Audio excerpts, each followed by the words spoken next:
you find that in the past they've been prescribed theophylline or theophylline, and they come to your office in uncontrolled atrial fibrillation. Well, before you give any medicine to stop the atrial fibrillation, you might want to stop the theophylline. Okay, just remember that. Anticholinergics. A cholinergic response, of course, is what happens when muscles contract, when they flex, when smooth muscle restricts. Acetylcholine, that's the neurotransmitter that crosses at the neuromuscular junction. So anticholinergics for airway purposes, we're thinking of smooth muscle, these little rings of smooth muscle that wrap around the bronchioles, the bronchioles, the airways, and constrict these things during times of inflammation. Anticholinergics relieve that constriction. So when we're talking about anticholinergics, we're talking about actions on musculature in the lungs, okay? All right, now there's two things that I want you to pay close attention to on page 164, and it carries over to 165. It's the spotlight on asthma. It has pretty much the main stuff you need to know about asthma. Wink, wink. That was weird because when I winked this eye, it was that eye on the computer.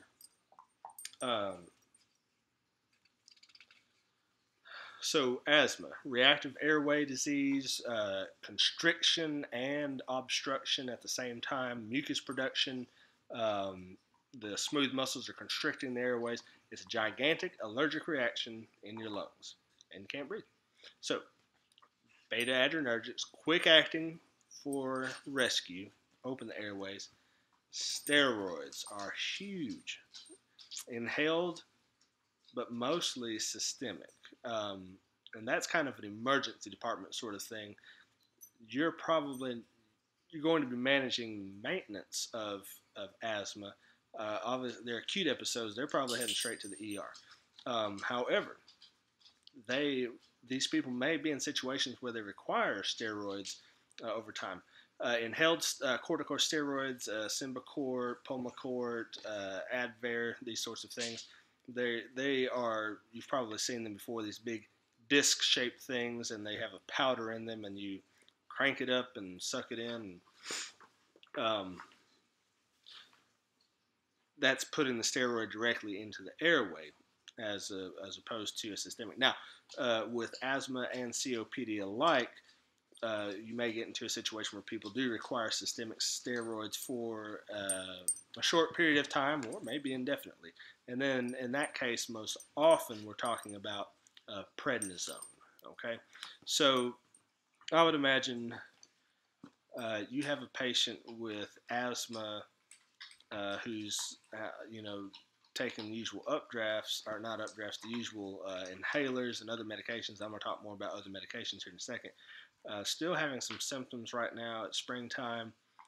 What else might they benefit from? And you may have options such as a steroid dose pack or prednisone for a month or something like that. What's important is not that you know right now how long they need to be on these medications, but these are options that we're going to give them. Same thing with COPD. The airways constrict. The hallmark of COPD exacerbation is wheezing, and you'll know it when you hear it. People who have this, when they exhale, it sounds like wheezing, like that kind of sounded like a dying pig, but it's very similar. Anyways, that's the same process. It's a constriction. It's a blockage. Steroids help open that up. So the spotlight on asthma.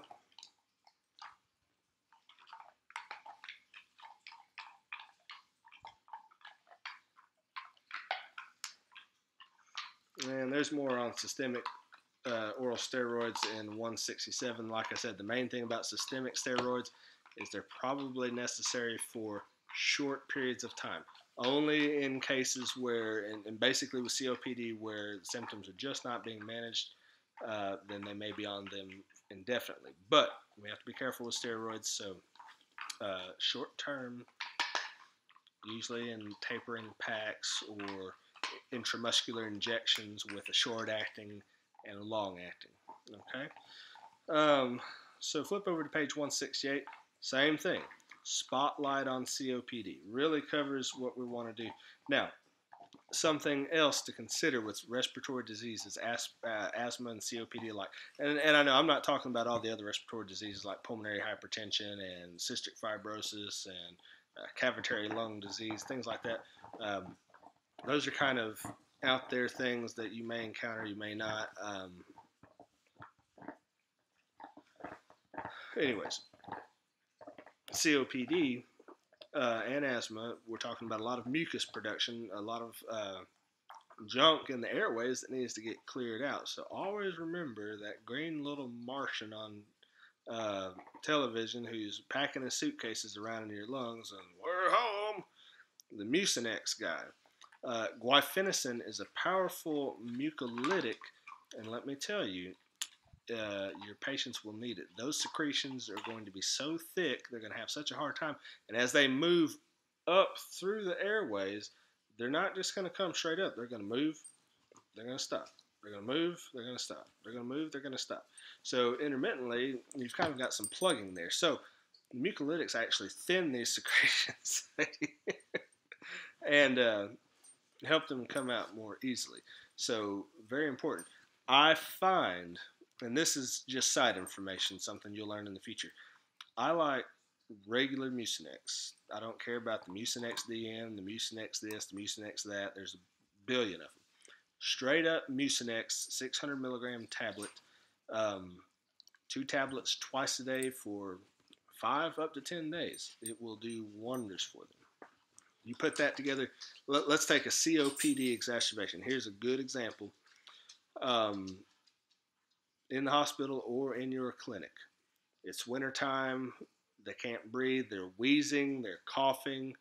And let's say they don't necessarily have a fever, but you did a blood sample at your office, and they do have a little bit of leukocytosis. So they probably have bronchitis on top, which is causing their COPD exacerbation.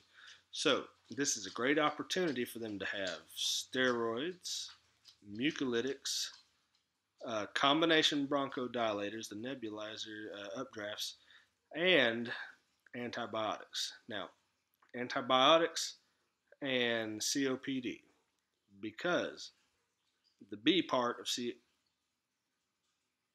there is no B, that's a D.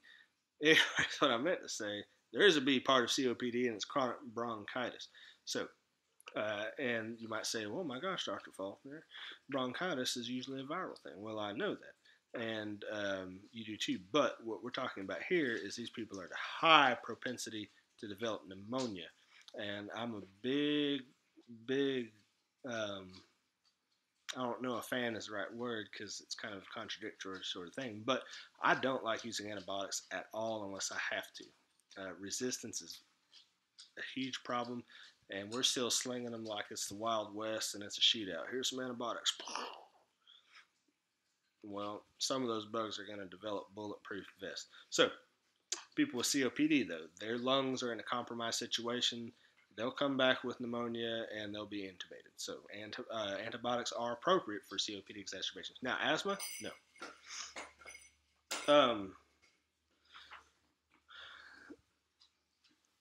On the next page, 170, leukotriene modifiers. Remember the little bee buzzing around on TV with the Antonio Banderas accent, talking about Montelicast or crap, what's the name of that thing? Singulair. I know it by Montelicast. Okay, Singulair. These are things that you give to people with asthma. I wish that this was in the asthma section, not right after COPD. They don't benefit people with COPD. This is about altering the immune reactiveness for the airway. So a person who's having difficulty in the long run with asthma, they're using their updrafts or their inhalers, several times a week. Leukotriene modifiers are an excellent addition for people with asthma. So You might be asked, Susie Q with asthma has been having increased uses of her inhaler at home. She's come to you because she feels like her symptoms are worsening, but she's not acutely asthmatic. What are some of your options? And in that case, it'd be a great time to start a leukotriene modifier like Singular. There's another one like Zone Telecast or something like that. Well, all I care about is that you know what a leukotriene modifier does. Leukotrienes are part of an inflammatory response mediator, and by modifying them, we're telling them to chill out. Okay. The seasonal and allergic rhinitis, the common